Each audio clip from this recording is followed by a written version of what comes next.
नेपाल और चीन के तिब्बत क्षेत्र की सीमा पर 26 अगस्त को आई अचानक बाढ़ ने तबाही मचा दी। तेज रफ्तार पानी, मलबे और चट्टानों के सैलाब ने कई इलाकों को अपनी चपेट में ले लिया। सड़कें, पुल, इमारतें और दूसरी बुनियादी सुविधाएं बुरी तरह प्रभावित हुई। हादसे के बाद बड़ी संख्या में लोगों के लापता होने की खबर सामने आई और राहत एवं बचाव अभियान लगातार जारी है। इस तबाही को मेड इन चाइना बताया जा रहा है। क्या है सच्चाई, जानते हैं इस वीडियो में। आप देख रहे हैं न्यूज़ 18 का डिजिटल प्लेटफॉर्म और मैं हूं आपके साथ पल्लवी त्रिपाठी।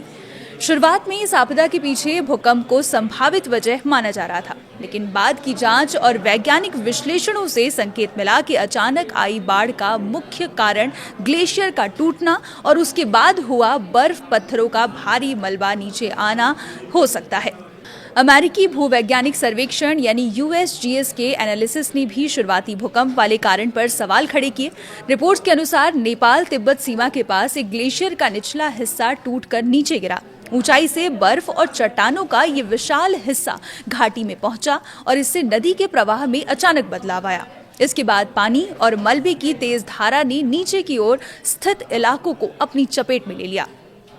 एक्सपर्ट्स के मुताबिक ग्लेशियर के टूटने से पैदा हुई बर्फ और चट्टानों की लहर ने नदी में अचानक बड़ी मात्रा में मलबा पहुंचाया। इससे पानी का बहाव बहुत तेज हो गया और देखते ही देखते फ्लैश फ्लड्स जैसी स्थिति बन गई। सैटेलाइट तस्वीरों में भी प्रभावित इलाकों में बड़े पैमाने पर मलबा फैलने के संकेत मिले हैं।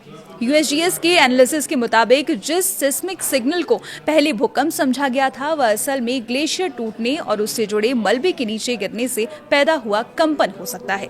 इसलिए फिलहाल ग्लेशियर के टूटने को बाढ़ की प्रमुख संभावित वजह माना जा रहा है। इस फ्लैश फ्लड का असर नेपाल और चीन के तिब्बत क्षेत्र दोनों में देखने को मिला। नेपाल में कई बस्तियां प्रभावित हुई, जबकि सड़कें और पुल बह गए। कुछ इलाकों में बिजली और संचार व्यवस्था भी प्रभावित हुई। तेज बहाव के कारण राहत टीमों के लिए प्रभावित क्षेत्रों तक पहुंचना मुश्किल बना हुआ है। नेपाल और चीन के तिब्बत क्षेत्र में कई लोगों के मारे जाने की पुष्टि हुई है। दोनों देशों में बड़ी संख्या में लोग अब भी लापता बताए जा रहे हैं। लगातार चल रहे राहत अभियान के कारण आंकड़ों में बदलाव संभव है। ये इलाका पर्यटकों, तीर्थयात्रियों और पर्वतीय यात्रियों के बीच भी लोकप्रिय है। बाढ़ की चपेट में आने के बाद कई विदेशी नागरिकों के लापता होने की खबर सामने आई।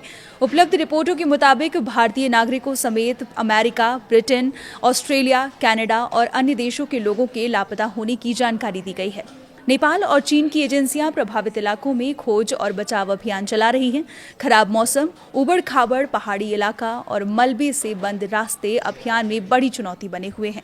जब किसी ग्लेशियर या प्राकृतिक बर्फ मलबे की संरचना अचानक टूटती है तो बड़ी मात्रा में पानी और मलबा नीचे की ओर तेजी से पहुंचता है। ऐसी घटनाओं में नदी का सामान्य प्रवाह कुछ ही मिनटों में विनाशकारी बाढ़ में बदल सकता है। नेपाल और चीन दोनों तरफ राहत दल प्रभावित लोगों तक पहुंचने और लापता लोगों की तलाश में जुटे हुए हैं। स्थानीय प्रशासन के साथ पुलिस, सेना और अन्य बचाव एजेंसियां अभियान चला रही हैं। भारत समेत कई देशों ने भी नेपाल को सहायता पेश की है। संयुक्त राष्ट्र और अन्य अंतर्राष्ट्रीय संस्थाएं भी राहत प्रयासों में सहयोग की दिशा में काम कर रही हैं।